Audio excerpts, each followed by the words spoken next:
आज के इस वीडियो में हम बात करेंगे थेल्स थ्योरम की, जिसे आप बीपीटी के नाम से भी जानते हो। ये theorem class 10th triangle chapter से बिलोंग करता है। थ्योरम नंबर की अगर बात करें तो प्रेजेंटली ये है थ्योरम नंबर 6.1 और काफी ज्यादा इंपॉर्टेंट थ्योरम है, और जितना ज्यादा इंपॉर्टेंट है उतना ही ज्यादा ये कॉमन भी है, यानी कि अक्सर ये एग्जाम्स में पूछे जाते हैं। तो चलिए पहले समझ लेते हैं आखिर ये थेल्स थ्योरम कहना क्या चाहता है। उसके बाद मैंने फिगर यहां जो बना रखा है उसको एक्सप्लेन करूंगा। पहले मैं जो बता रहा हूं उस चीज को आप समझ लो। थेल्स थ्योरम के अकॉर्डिंगली क्या है, इस चीज को देखो। आप कोई भी आप एक ट्रायंगल बना लो, किसी भी तरीके का आप ट्रायंगल बना सकते हो, कोई प्रॉब्लम वाली बात नहीं है। अब ऑब्वियसली ये जो ट्रायंगल है इसमें 3 साइड्स होंगे। अब किसी भी एक साइड को आप सेलेक्ट कर लो, तीनों में से किसी एक को, और उसके पैरेलल एक लाइन अंदर ड्रॉ कर लो। ठीक है, उसके पैरेलल, फॉर एग्जांपल अगर मैंने इस लाइन को सेलेक्ट किया है तो अब इसके पैरेलल अंदर मैं एक लाइन ड्रॉ कर लेता हूं, लाइन या लाइन सेगमेंट जो कुछ भी आप बोलो। ठीक है, तो ये लाइन सेगमेंट मैंने ड्रॉ कर दिया।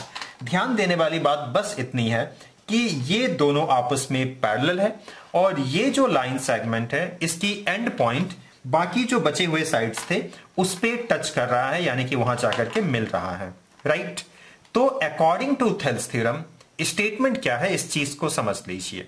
तो स्टेटमेंट यह है कि this divided by this must be equal to this divided by this. बस इतनी सी स्टेटमेंट है, यानी कि a by b is equal to x by y. ठीक है, अगर ये ट्रायंगल है और किसी एक साइड के पैरेलल, फॉर एग्जांपल इसके पैरेलल मैंने ये ड्रॉ किया, तो this by this must be equal to this by this. थोड़ा सा और समझ लीजिए, एक और केस लेकर के समझा देता हूं। देखो इस बार मैंने ट्रायंगल ऐसा बना दिया, कोई दिक्कत वाली बात नहीं है। किसी भी साइड को ले लो, चलो इस बार इसको सेलेक्ट करते हैं। अब ऐसा है कि इसके पैरेलल एक लाइन ड्रॉ करो। ठीक है, कहीं भी इसके अंदर आपको ड्रॉ कर लेना है, ऑब्वियसली बाहर नहीं करोगे, और ये जो वर्टेक्स को है टच करवाते हुए भी नहीं करोगे, ट्रायंगल के अंदर होना चाहिए। तो आप लाइन भी ड्रॉ कर सकते हो या लाइन सेगमेंट भी ड्रॉ कर सकते हो। चलो फॉर एग्जांपल मैंने ये ड्रॉ कर लिया। ठीक है, और ये क्या है, इसके पैरेलल है। तो अकॉर्डिंग टू बीपीटी या फिर as per the Thales theorem we can write this divided by this is equal to this divided by this.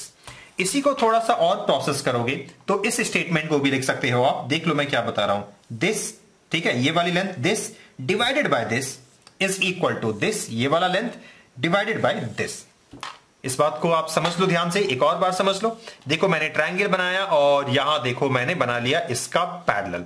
तो अकॉर्डिंग टू थेल्स थ्योरम क्या होगा, this divided by this is equal to this divided by this. और इसी को थोड़ा process करके आप ये भी बोल सकते हो, this divided by this is equal to this divided by this. या फिर आप इसको ऐसे भी बोल सकते हो, चलो मैं और एक कॉपी करके समझा देता हूं। ठीक है, आप ये भी बोल सकते हो, this divided by this is equal to this divided by this. तो मेन जो थेल्स थ्योरम है उसके अकॉर्डिंगली आप ये लिखोगे, और as per the corollary of Thales theorem आप इन दोनों स्टेटमेंट को भी लिख सकते हो। तो बेसिकली आपको ये वाला स्टेटमेंट याद रखना है। कोई भी ट्रायंगल बना लो, इक्विलैटरल हो या कोई भी ट्रायंगल हो बना लो, तीनों में से किसी एक साइड को ले लो और उसके पैरेलल आपको एक लाइन ड्रॉ कर लेना है। ठीक है, अंदर में देखो मैंने एक लाइन ड्रॉ कर लिया किसी एक साइड के पैरेलल। ठीक है, तो इस साइड के पैरेलल मैंने ड्रॉ किया। तो अकॉर्डिंग टू बीपीटी क्या होगा, this divided by this is equal to this divided by this. बस यही है बीपीटी। आई होप आपको यह चीज समझ में आ गया होगा कि बेसिक प्रोपोर्शनैलिटी थ्योरम आखिर है क्या। अब हम बात करते हैं कि कैसे हम इसे डेराइव कर सकते हैं। अब आगे मैं डेरिवेशन बताऊं उससे पहले यह समझ लीजिए कि यहां क्या क्या चीज आप यूज करने वाले हो। तो सबसे पहले जो बेसिक चीज आप यूज करोगे वो होगा एरिया ऑफ ट्रायंगल की formula. I hope you all know area of triangle की जो मोस्ट कॉमन फॉर्मूला होती है वो होती है half into base into corresponding height, जिसे आप हाइट भी लिखते हो।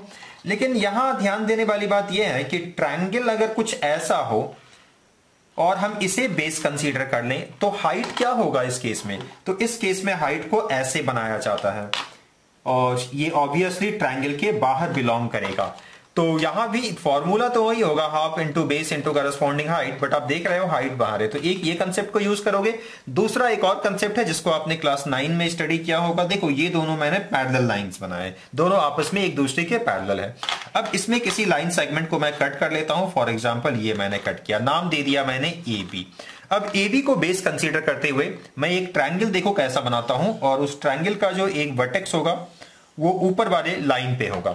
तो ये एक ट्रायंगल बना, चलो नाम दे देते हैं सी।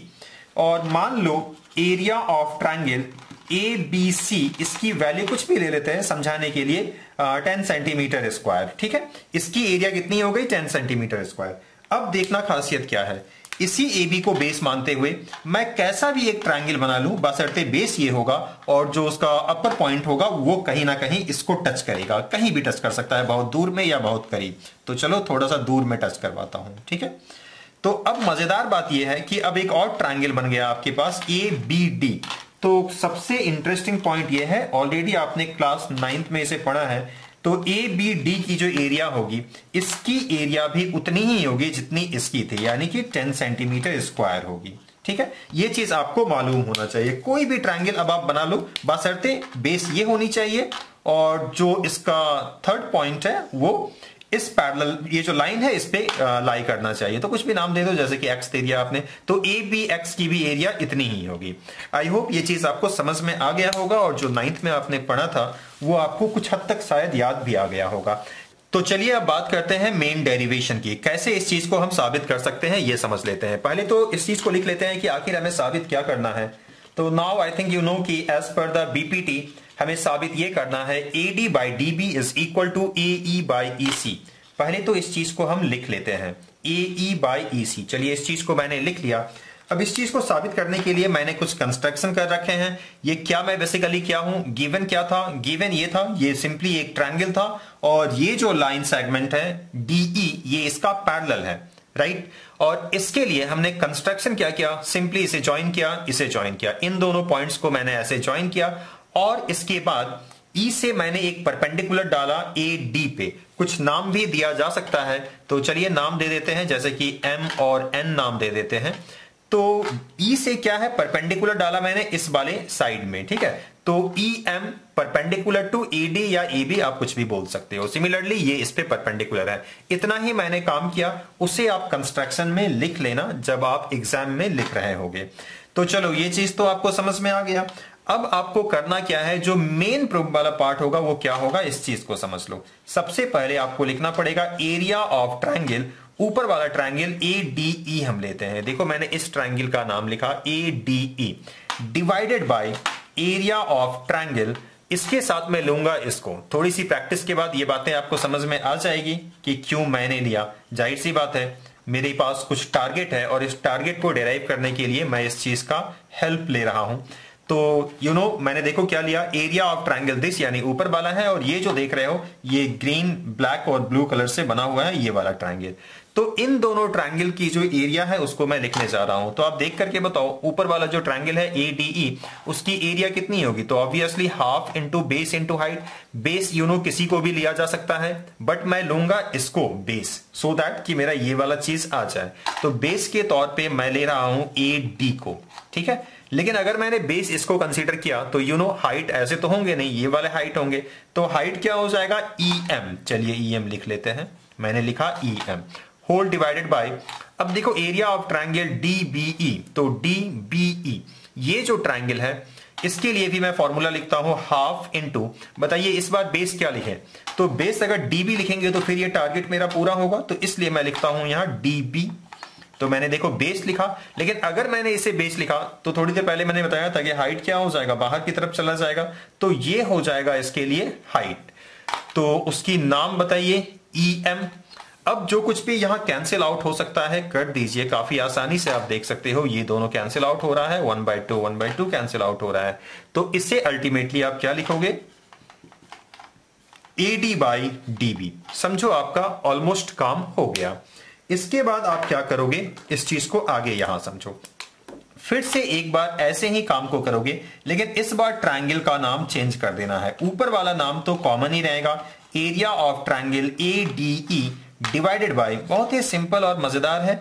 मैंने ऊपर क्या लिखा, सेम ट्रायंगल का नाम लिखा, divided by area of triangle. इस बार मैं लेता हूं ये देखो, ये वाला, ये और ये, इसके हेल्प से जो ट्रायंगल बन रहा है मैं उसकी नाम लिखना चाहता हूं। तो ट्रायंगल नाम दिया जा सकता है CED, राइट।